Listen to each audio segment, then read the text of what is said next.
ማሽኑን እናስመጣለን። ማስመጣት ብቻ ሳይሆን እንተክላለን፣ እንገጥማለን፣ ስልጠና እንሰጣለን። ከዛ አፍተር ሴል ሰርቪስ እንሰጣለን። አብዛኛው ቡና ቆዮች ቆልተው ፓክ አድርገው የሚልኩት በዚህ በእኛ ማሽን ነው። ቡናውን ውስጡን ነው የሚያበስለው እንጂ ላይሉን አያለበልበው። የቱርክ ብራንድ ነው፣ ከቱርክ ነው የሚመጡት። ዋጋውም ተመጣጣኝ የሆነ በዚህ ላይ የሜንቴናንስ ማቴሪያሉም እዚህ ሎካል ሊገኙ በሚችሉ ነገር ሜንቴን ስለሚደረግ ስለሚጠገም እሱን ነው ይዘን የቀረበው። ባይ ዲፎልት እዚህ ጋር ያደረኩትን ወዲ ማምጣት ይችላል። ሴቲንጉን ማምጣት ይችላል። ፕሮፋይሉን ተገለብጣ በየ10 ደቂቃው 10 ኪሎ ወይ 15 ኪሎ ወይ 30 ኪሎ ቢሆን መቁላት እንችላለን። የቡና ገዢ በውጭ ያለ ቢሆን ያ ገዢ በክሮፕስተር ዲቫይስ ቡናው በምን አይነት ከርብ እየተቆላ በምን አይነት ፕሮፋይል እየተቆላ መሆኑን በኢንተርኔት አማካኝነት ማየት ይችላል።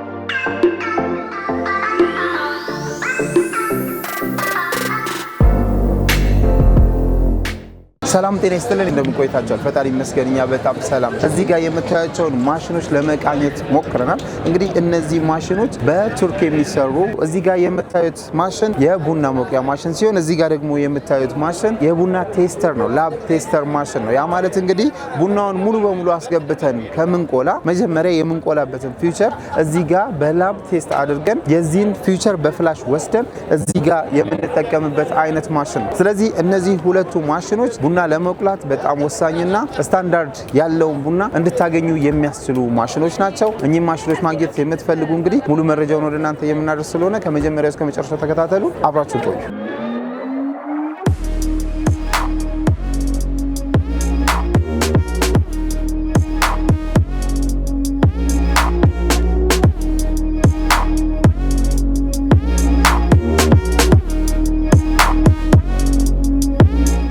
ሰላም ጤና ይስጥልኝ። ሰላም ጤና ይስጥልኝ። እንዴት ናችሁ? አለን ይመስገን። ደህና ሰላም ነው አለን ይመስገን ነው። እንግዲህ ይዛችሁ የመጣችሁት ማሽን ምን ይባላል? ራስን ከማስተዋወቅ ጀምረ። እኔ ስሜ ዮሐንስ አሰፋ እባላለሁ። ይዘን የመጣነው ማሽን ቶፐር ነው። ብዙ ሰው ያውቀዋል። ቶፐር የሚባል ብራንድ ነው የኛ የቡና መቆያ ማሽናችን። ኢትዮጵያ ውስጥ ከ40 ዓመት በላይ ይታወቃል። አብዛኛው ቡና ቆዮች ቡናቸውን ቆልተው ፓክ አድርገው የሚልኩት በዚህ በእኛ ማሽን ነው። 90% የሚሆን ኮፊ ሮስተርስ የቶፐር ማሽን አለው በሀገር ውስጥ። ያው ሎካል ሀገር ውስጥ የሚሰሩ ማሽኖች ቢኖሩ ቶፐር ግን ዘ ቤስት እና ዋጋውም ተመጣጣኝ የሆነ በዚህ ላይ የሜንቴናንስ ማቴሪያሉም እዚህ ሎካል ሊገኙ በሚችሉ ነገር ሜንቴን ስለሚደረግ ስለሚጠገም እሱን ነው ይዘን የቀረበው። ያው ማሽኑን እናስመጣለን። ማስመጣት ብቻ ሳይሆን ማሽኑን እናስመጣለን፣ እንተክላለን፣ እንገጥማለን፣ ስልጠና እንሰጣለን። ከዛ አፍተር ሴል ሰርቪስ እንሰጣለን። ስፔር ፓርት ምናምን ካስፈለገ ሰፖርት እናደርጋለን። ይሄን በማድረግ እኔ ከጀመርኩ እንኳን 20 ዓመት ገደማ ይሆነኛል። በእንደዚህ አይነት ሰርቪሱን እየሰጠን ነው የምንገኘው። በጣም ጥሩ፣ በጣም ደስ ይላል። ስለዚህ እነዚህ ማሽኖች ኢምፖርት ነው የምታደርጓቸው ወይስ እዚሁ ነው? ኢምፖርት ነው የሚደረጉት። የቱርክ ብራንድ ነው፣ ከቱርክ ነው የሚመጡት። ኢምፖርት ነው የሚደረጉት። እዚህ ሀገር አይደለም የሚገጣጠሙት ወይም የሚሰሩት። ኦኬ። ተገጣጥመው ነው የሚመጡት ወይስ? ተገጣጥመው ነው የሚመጡት። የተወሰነ ፓርት ይቀራቸዋል። እነዛን እዚህ ነው የምንገጣጥማቸው። እዚህ ያው ወደፊት እቅዱ አለን እዚሁ አሴምብል ለማድረግና ለመገጣጠም፣ እሱ ላይ እየሰራን እንገኛለን። በጣም ጥሩ። እንግዲህ እሱን ቀን እንጠብቃለን። በጣም እሺ። ከዚህ እንጀምርና እስኪ የዚህ ማሽን ባህሪውን እንግለጽ ቢባል እንዴት ነው የሚገለጸው? ይሄ ማሽን ያው 5 ኪሎ የሚቆላ ነው። TKMX X5 ይባላል ሞዴሉ። 5 ኪሎ 5 ኪሎ 10 ኪሎ 15 ኪሎ 30 ኪሎ 60 ኪሎ እያለ ይሄዳል። በየአይነቱ እንደምታየው ተርንኪም የሆነ እዛ ላይ እንደምታየው ተርንኪ ተያያዥ እስከ ፓኬጂንግ ድረስ የሚደርሱ አይነት ማሽኖች አሉ። 5 ኪሎ ቡና ለመቁላት ያው የተበጠረ የተዘጋጀ ለቁሌት የተዘጋጀ ቡና እዚህ 5 ኪሎ ጥሬ ይሞላል። ይሄ ድራሙ እንዲሞቅ ይደረጋል። የተወሰነ ቴምፕሬቸር ከፍ ይላል። በምንፈልገው ፕሮፋይል ቡናው ሲደርስ ቡናውን አውርደን በዚህ እንጨምራለን ወደ ውስጥ ወደ ድራም ውስጥ። ይሄንን አንስተስ ጨምረው እዚህ ውስጥ ይገባል። ከዛ በምንፈልገው ፕሮፋይል ላይ የምንፈልገው ደረጃ ሲደርስ ይሄ ሳምፕል ስፑን ነው። በሳምፕል ተመልክተ የምንፈልገው ደረጃ ሲደርስ ወደ ማቀዝቀዝ ነው የምንሄደው። ይሄኛው ይሽከረከራል። ደግሞ የሞቀውን አየር ሳክ ያደርጋል። በዚህ ይቀዘቅዛል። ስበን ስናወጣው የገባውን ቡና በሙሉ ያወርድልናል። ይሄንን እያቀዘቀዝን እያለ ሌላ ባች ደግሞ መቀጠል እንችላለን። በየ10 ደቂቃው 10 ኪሎ ወይ 15 ኪሎ ወይ 30 ኪሎ ቢሆን መቁላት እንችላለን። ሌላው ይሄ ቴክኖሎጂና ይሄ ማሽን ልዩ ጠቀሜታው የቡና ገዢው በውጭ ያለ ቢሆን ያ ገዢ በላፕቶፕ በክሮፕስተር ዲቫይስ ቡናው በምን አይነት ከርብ እየተቆላ በምን አይነት ፕሮፋይል እየተቆላ መሆኑን በኢንተርኔት አማካኝነት ማየት ይችላል ማለት ነው። እንደዛ ከኢንተርኔት ጋር ተገናኝቶ የሚቆላበትን ማግራፍ ባየሩም ላይ ይችላል። በዛ መልኩ የተዘጋጀ ማሽን የሚገርም ፊቸር ነው የነገርከኝ። ኖርማሊ ያው ቡቅላቱን እንዳልከኝም የተለያዩ ማሽኖች ይቆላሉ። ያው ቶፕ ነው ብለኛል። ቶፕ በዚህ ቴክኖሎጂ ብለህ መረዳት ይያለው ቀላል ነገር አይደለም። ኖርማሊ ቡና በጣም ትልቅ ሳይንስ ነው። ሳይንስ ነው። ኮፊ ሮስቲንግ ራሱን የቻለ ጥበብ እውቀት ይፈልጋል። በእውቀት ሲሰራ ደግሞ ሞር ደስ ይላል። ያው ቫልዩ አዱ ላይ ብዙ እንደኛ ሀገር ትኩረት አልተሰጠውም። ግን አሁን በአሁኑ ሰዓት እንደምታዩት ላስት 5 up to 10 years ብዙ ቡና ቆዮች አሉ፣ ብዙ የተማሩ ሰዎች አሉ በሴክተሩ።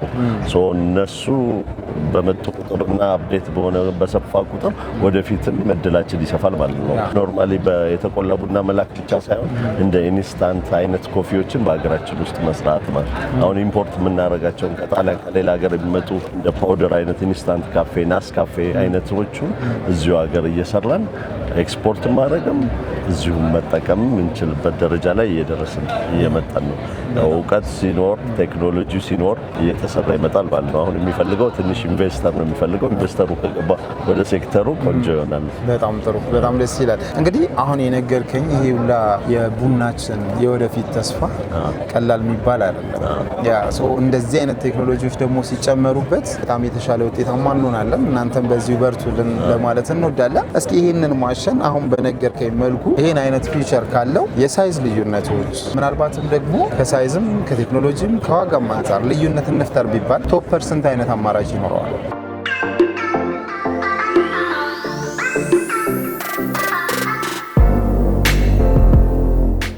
ቶፐር ብዙ አይነት አማራጭ አለው። በአማራጭ ደረጃ ከ1 ኪሎ ጀምሮ ላብ ሮስተር አለን እዚህ። እቺ ላቦራቶሪ ውስጥ ማለት በ50 ግራም፣ በ100 ግራም፣ በ250 ግራም፣ በ500 ግራም ትቆላለች። ላይክ አሁን ያለ 120 ኪሎ መቆያ ማሽን ቢሆን 30 ኪሎም ቢሆን ቡና መቆያ ማሽንህ አንድ 60 ኪሎ ቡና ከተህ ቡናህን አታበላሽም። ፕሮፋይልን መጀመሪያ ክሬት ማድረግ አለብህ። ያን ፕሮፋይል ክሬት ለማድረግ በዚህ በዲጂታል ሮስተር በሷ ቆልተህ በሳምፕል በ50 ግራም እና በ100 ግራም በምን አይነት ፕሮፋይል ስቆለው ቡና ጥሩ ሆነ ስቀምሰው የትኛው ጥሩ ሆነ የሚለውን ካገኘህ በኋላ ይሄን ፕሮፋይል በፍላሽም በኢንተርኔት ማገናኘት ወደ ትልቁ ማሽን ወደ 120 ወደ 30 ወደ ፈለግነው ማሽን ብቻ ገልብጠን በዛ ፕሮፋይል መሰረት መስራት ማለት ነው። ሳይንስ ነው ያልኩ ለዛ ነው። ዲፎልት እዚህ ጋር ሴት ያደረኩትን ወዲ ማምጣት ይችላል። ሴቲንጉን ማምጣት ትችላለህ። ፕሮፋይሉን ትገልብጣለህ። በእጅህም ይዘህ ፕሮፋይል መስራት ትችላለህ። ጭራሽ ዲጂታል አድርጋችሁ ዲጂታል አድርገናል። ያንን ትላልቅ ማሽኖች ላይ ተገለብጠውና ትልቁ ማሽን በዛው ፕሮፋይል ይሰራል። ከዛ ውጤት ተመሳሳይ ሆነ ማለት ነው። አሁን ያ 120 60 ኪሎ ቡና ስፔሻሊቲ ቡና ቢሆን በጣም ውድ ነው። ያንን ሉዝ አታደርገው ማለት ነው። ኦልሬዲ በሰራው በላቦራቶሪ ውስጥ በሰራው አይነት አቆላል ነው የምትቆለው ማለት ነው። ይሄም ብቻ አይደለም፣ ተርኒኪዎቹ ላይም እንደዛው ነው። ከእጅ ንክኪ ነፃ ከመጀመሪያ አንስቶ እስከ መጨረሻ ብትሰራ ይሄንን ፕሮፋይል ለሱ ትሰጣለህ። እንደዛው ይቀጥላል። ከዛ በሮስት አድርገህ ሮስቱም ቢኑን የሚፈልግ ቢኑን ይጠቀማል። ተፈጭቶ ፓክ ተደርጎ የሚላክለትም ከሆነ ተፈጭቶ ፓክ ተደርጎ ይላክለታል ማለት ነው። ለዛ አማራጭ እንደ አማራጭ ከላብ እንጀምርና 1 ኪሎ ሮስቲንግ አለ፣ 3 ኪሎ አለ፣ 5 ኪሎ አለ፣ 15 ኪሎ አለ፣ 30 ኪሎ አለ፣ 45 ኪሎ አለ፣ 60 ኪሎ አለ፣ 80 ኪሎ አለ፣ 120 ኪሎ አለ። ፐርባች ማለት ነው። ፐርባች 10 ደቂቃ ማለት ነው። 10 እስከ 15 ደቂቃ 20 ደቂቃ ከፍ ሲል ትንሽ እስከ 20 ደቂቃ ሊደርስ ይችላል። ኖርማሊ ግን ከ13 ደቂቃ እስከ 15 ደቂቃ በደንብ ይቆላል። እስከ 500 ኪሎ ድረስ ይደርሳል። 240 ኪሎ የሚቆላል፣ 120 ኪሎ የሚቆላል። እዛ ደረጃ ይደርሳል ማለት ነው። ያለን ካፓሲቲ እንደዛ ነው። እንደ ክላይንቱ ፍላጎት አብረን ሙሉ ፕሮጀክት የሚሰራልን ካለ ከስተመራችን በሚያዝ መሰረት ፕሮጀክቱን እንሰራለን። መቆያውን ብቻ ሳይሆን ዘይት ኤሌቬተር፣ ሳይሎ ምናምን የሚባሉ ነገሮች አሉ። ቡናው እንዳይሰባበር የሚያደርጉ በመሀል ከለር ሶርተርም አለ። ከዋከር ቢኖረው ቡና ውስጥ መለቀም የሚገባው ቢኖር ከለር ሶርተር አስገብተን ገጣጥመን ሙሉ እናደራጅና እንሰጣለን፣ እናሰለጥናለን። ሙሉ ፕላንቱን ትተክላላችሁ? ሙሉ ፕላንቱን። የሚገርም ነው። እኔ ከተለያየ ሀገር ነው ማሽኖች ማስመጣው። አንዳንዴ በሮስቲንግ ቱርክ በጣም ቆንጆ ናቸው፣ አሪፍ ማሽን አላቸው። በከለር ሶርተር ደግሞ የቻይናው ማሽን ቆንጆ ነው። በዌይቲንግ ፊል በፓኬጂንግ ማሽን ጣሊያኖቹ ቆንጆ ናቸው። እነሱን እንጠቀማለን። እንደዛ ግን የቀላቀለ ሙሉ ፕሮጀክቱን እንሰራለን ማለት ነው። የሚገርም ነው። በጣም ደስ ብሎኛል በእውነቱ። ይህን ባለ 5 ኪሎ ግራሙን ማሽን በምን ያህል ብር ነው አሁን የምናገኘው? አሁን ኖርማል እኛ አስመጥተን እዚህ የእኛን ዋጋ ሴት አድርገን ብር ጨምረን አንሸጥም። እንደዛ ብናደርግ ለከስተምስ የምንከፍለው ታክስ አለ፣ እኛ የምናገኘው ፕሮፊት አለ፣ ቫት አለ ምናምን ሲባል የማሽኑ ዋጋ ውድ ስለሆነ በራሱ በጣም ይጨምራል። ሶ ስለሚጨምርብን ዳይሬክት ከስተመሩ በከስተመሩ ስም ነው የምናመጣው። ሶ ለዛ አሁን ኢንቨስትመንት ላይሰንስ ያለው ፍቃድ ያለው ቀረጥ ነፃ ማስገባት የሚችል እንዲያመጣው ኦፈር እንሰጠዋለን። በዛ ኦፈር መሰረት በሰውየው ስም እንጭንለታለን። እንደዛ ነው የምናደርገው። እዛ የቱርክ ዋጋው ይሄ $13500 ነው። ቱርክ ላይ $13500 ነው የሚሸጠው። ኦኬ። ስለዚህ ይሄንን ማሽን ላይሰንስድ የሆነ ማንኛውም ሰው ከእናንተ ጋር ኮሚኒኬት ቢያደርግ ታስመጣላችሁ? አስመጥተን አደራጅተን ተክለን ስልጠና ሰጥተን የማሽኑን አጠቃቀም አያያዝ ዝም ብሎ ማሽን ብቻ ማምጣት አይደለም። ማሽኑን ኦፕሬት የሚያደርገውና የሚሰራበት ሰው በደንብ ማወቅ አለበት ስለ ማሽኑ ባህሪና ስለ ማሽኑ። ይሄን ሁሉ ትሬኒንግ ሰጥተን ማሽኑ ሎንግ ተርም እንዲያገለግል እንዲሰራ አድርገን እንሰጣለን። ያው እንግዲህ አንተ እንደ አንድ ዜጋ የመጨረሻ ጥያቄ እዚህ ማሽን ላይ የምጠይቅህ እንደ አንድ ዜጋ ይሄ ማሽን ኢምፖርት ነው እና ብዙ ማሽኖች ደግሞ ሀገራችን ውስጥ እየተመረቱ ነው። ሰው እነዚህ ማሽኖች አይተሃል፣ የሀገር ውስጡንም የማየት እድሉ ይኖራል ብዬ አስባለሁ። እና ምን አይነት ክፍተት አለ የኛ ሀገር ማሽን እና በዚህ ማሽን መካከል ብናነጻጽር? ከፍተኛ ልዩነት ያለው በዚህ በኩል እኔ ራሴ መጀመሪያ ስጀምር ማሽኑ ማስመጣት ከመጀመር በፊት እዚህ ማምረት ነው የጀመርኩት የነበረው የዛሬ 20 ዓመት ምናምን በፊት። በዛ ሰዓት የምንጠቀመው እዚህ በምናገኘው ማቴሪያል ነው። የምናገኘው ማቴሪያል ወይ ስቴንለስ ስቲል ነው ወይንም ላሜራ ነው እና በዛ ነው ልንጠቀም ጠቅልለን ምናምን ሞዲፊክ አድርገን የምንሰራው። ማሽኑን ስንሰራ ፔንት ይደረጋል ወይ ክሮም ይነከራል ምናምን። ግን እንዲህ አይነት ጠቃቀማችን የሆነ ጊዜ ብዙ ጊዜ የሚፈልጋል፣ ዳሜጅ ይሆናል፣ ቶሎ ይበላሻል። ሁለተኛ ነገር ቡና ሲቆላ በከስታይረን መቆላት አለበት። ድራሙ ከስታይረንና ድርብ ነው። ይህንን ብታየው ድራሙ ከስታይረን ነው፣ በጣም እንደሚከብድ ይኸው ውስጡ ድራሙ ሁለት ነው፣ የተደራረበ ነው። ያ የሚሆንበት ምክንያት ከስታይረን በባህሪው ቡናውን ውስጡን ነው የሚያበስለው እንጂ ላይሉን አያለበልበው። ስለዚህ ነው በከስታይረን የሚሰራ። አሁን እቺ ትልቅ ማሽን ውስጥ 5 ኪሎ ብቻ ይቆላል ልትል ትችላል። ግን ይሄ ሊሸከመው የሚችል መሆን አለበት። ከስታይረኑ ድራሙን ሄቪ ስለሆነ ድራሙ ሄቪ ስለሆነ ውጤቱ ከዛ ሊመጣው ቡናውን ማሳመር፣ ዩኒፎርም አድርጎ መቁላት። ይሄ በአንዱ ሳይድ አጥቁሮ በአንዱ ሳይድ ያልጠቆረ ወይም ያልተቆላ እንዳይሆን ስትሰብረው ራሱ በዚህ ማሽን የተቆላው ሁሉም አንድ አይነት ከለር ነው የሚኖረው፣ ዩኒፎርም ነው። ስለዚህ የማረር ጉዳይ አይታሰብም። እንደዚህ ነገር ለዚህ ነው ፕሮፋይል የምልህ ስትቀምሰው አቆላል ይወስነዋል። በኋላ ቡናን ስትቀምሰው ምን አለኝ የሚለውን በተለያየ ፕሮፋይል ላይ ያጋጠማል። ይሄ እንደዚህ አይነት ማሽን ስትሰራ አይሰራም እና ያው የሎካሉን ምንም አፕሪሼት እናደርጋለን እንደ ሎካል ማሽነሪ እንደሚሰራ ሰው። ግን ሞር እኔ እንደውም በፊት የምመኘው አንዳንድ ትላልቅ ካምፓኒዎች ለምን እንደዚህ አይነት ካስታይረን እንዲህ አይነት ነገሮች ፓርቶ ነው ሊሰሩልን የሚችሉ ለምን አላቀረቡልን? ለምን እዚህ ማግኘት አንችልም? ትናንሽ ኢንዱስትሪዎች ቢያገኙት ኖሮ እነዚህ ማቴሪያሎች እና እነዚህ መግዛት ማሰራት ኦርደር አድርገው ማምጣት ቢችሉ ኖሮ ራሳቸው ማኒፋክቸር ማድረግ አሴምብል ማድረግ ይችላሉ። ላይክ አሁን ቻይና ላይ ብትሄድ የፈለጉትን ማሰራት ማድረግ ይችላሉ። መንግስትም ሰፖርት ያደርጋቸዋል። አሁን እንደነ ሜቴክ እንደነ ምናምን አይነት ትላልቅ ድርጅቶች እንደዚህ አይነት ሞልዶችን እየሰሩ ሰፕላይ የሚያደርጉና የሚያቀርቡልን ቢሆን ቴክኖሎጂው ኢንዱስትሪውም ከፍ እያለ ይሄዳል። በትክክል በጣም ደስ ይላል። ይሄን ሀሳብ እንግዲህ ቀጥታ ለባለሙያዎች በዚህ ዘርፍ ላሉ ይስሙትና ከቻሉ ያርጉን። እኛም ዶላር ነው የምናድነው እኮ እንፈልጋለን ይሄን ማድረግ።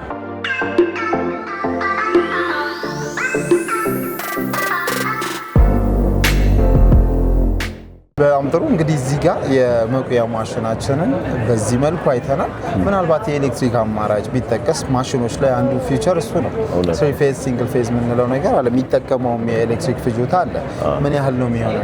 ኤሌክትሪክ 220 በሲንግል ፌዝም በስሪ ፌዝም ሊሰራ ይችላል። ለእኛ ማሽን ሂቲንግ ሶርሱ ጋዝ ቢሆን ይመከራል። ኤልፒጂ ጋዝ። ከኤልፒጂ ጋዝ ወጣ ካለ ደግሞ ኢንዱስትሪያል ከሆነ ትላልቅ ከ60 ኪሎ በላይ የምንቆላ ከሆነ በሆት ኤር ሲስተም ሁለት አይነት አለ። ተርማ ኖርማል ሮስት እና ሆት ኤር የሚባል ሆት ኤር ሲስተም ማለት ናፍጣ ማንደጃ ኖሮ የሞቀው አየር ነው በድራም ውስጥ የሚያልፈውና በእንደሱ አይነት መስራት ይችላል። ሂቲንግ ሲስተሙ እንደሱ ነው።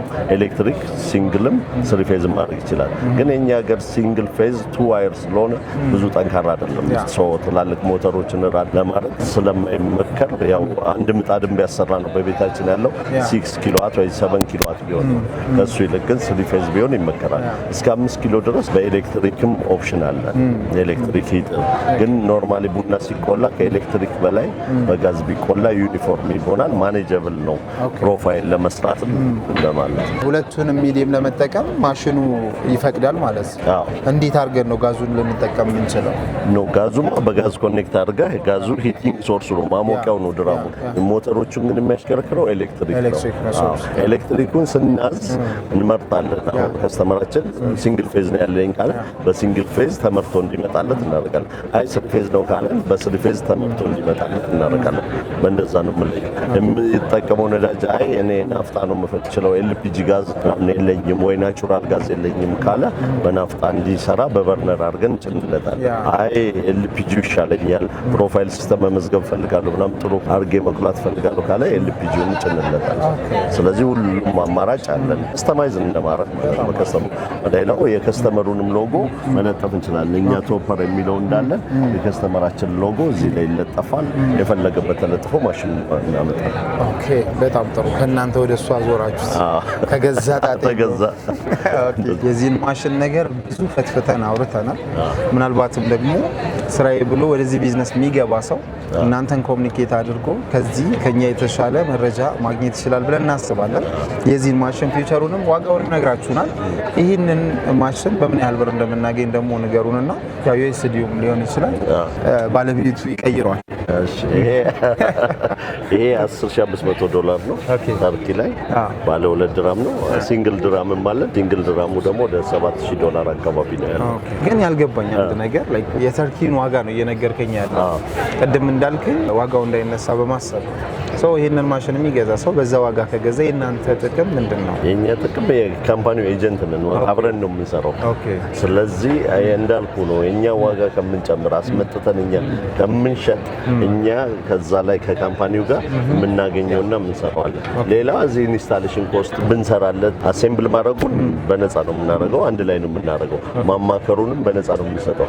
ግን አይ በቃ በእናንተ ኃይል ኤሌክትሪክ ኢንስታሌሽኑ፣ ጋዝ ኢንስታሌሽኑ ሁሉ ማሽኑ በእናንተ ይተከልልኝ ካለ ያንን ቻርጅ እናደርጋለን እንደምኛችን። ሌላው ግን ሌላ ቻርጅ እናደርጋለን። ከካምፓኒው ጋር አንድ ካምፓኒ ይበላል። ዋራንቲ የ2 ዓመት ዋራንቲ እንሰጣለን። 2 ዓመት ችግር ቢኖር አብረን ሄደን ተከታትለን እንዳልኩ ነው የምናሰለጥነው። ሰው ወሳኝ ነው እና ማሽኑን አያያዝ አጠቃቀሙ በደንብ እንዲጠቀምና እንዲይዝ አድርገን በዛ ነው የምናሰለጥነው። ኢቭን አቬይላቢሊቲውን በዚህ መልኩ መፍጠር ቀላል አይደለም። ይሄ ለኛ በጣም መልካም እድል ነው። ይሄን እድል እንግዲህ ቤተሰቦቻችንም እንዲጠቀሙ እናበረታታለን። በስተመጨረሻ ደግሞ እናንተን ኮሚኒኬት ለማድረግ እንዲረዳ አድራሻችሁንና ስልክ ቁጥራችሁን ነገር በሚቀመጠው አድራሻ ይሄ ነው የአድራሻ RGB ኤሌክትሮ ሜካኒካል ኢንጂነሪንግ ይባላል ድርጅት። ስልክ ቁጥሩ እሱ ላይ አለ፣ እሱ ላይ ታገኙዋለን። እሺ ቴንክ ዩ በጣም አመሰግናለሁ።